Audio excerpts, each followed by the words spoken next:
The hackers that crippled pathology services across 6 London hospitals have spoken directly to the BBC. Cyber experts warn their tactics are hurting real people. We've a special report.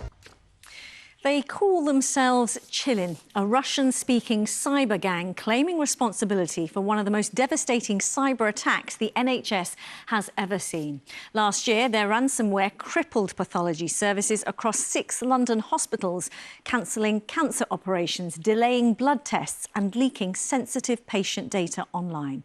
Now, in a rare move, the group has spoken directly to the BBC, defiant, unapologetic and vowing to do it again. As Guy Lynn reports. If you are a hacker in Russia, it can be very easy to, from behind your computer, somewhere in a room, just hack into the system and just think, OK, I'm going to get some financial gain out of this. If you want to understand how hackers can wreck people's lives, talk to Hannah. In treatment for breast cancer, she was waiting for a mastectomy and reconstructive surgery. But hackers attacked the NHS and the reconstructive surgery had to be postponed. Nearly a year on, she's still not had it.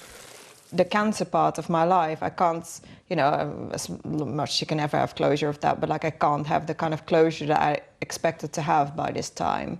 And that's been hard. That's felt very difficult for me. Last year's cyber attack on NHS provider Synovis, which ran pathology services, was one of the worst on record. It resulted in thousands of operations, appointments and blood tests having to be cancelled or postponed. 6 London hospitals were majorly affected. The damage was the work of Russian-speaking hackers from a group calling itself Chilin, who also released confidential patient data online when ransom demands were ignored. In a new documentary, the BBC has tracked them down through a dark web forum. Your leaders are overconfident. They think they control the world. And that thinking allows them to play with the lives of people in other countries they call third world countries. In a pre-recorded video message, using a synthetic voice, they answered the BBC's questions. We can't independently verify who's behind the video, but cyber experts say it's likely to be genuine. Our main goal is not to make money. We see how unfair the world is and change it for the better. We show corporations and politicians from the so-called first world countries that they cannot feel safe. And we'll do it again and again. The purpose is to disrupt governments for freedom and for all the benefits of humanity. But actually, when you look at their tactics and what they're actually doing, what they tend to do is hurt the common people. They're breaking into healthcare organisations, they're releasing sensitive information that hurts people and delaying operations. And so actually, it seems to conflict with the message they're putting out there, their true reasons. The government says it's investing heavily in cyber protection for the NHS and local councils.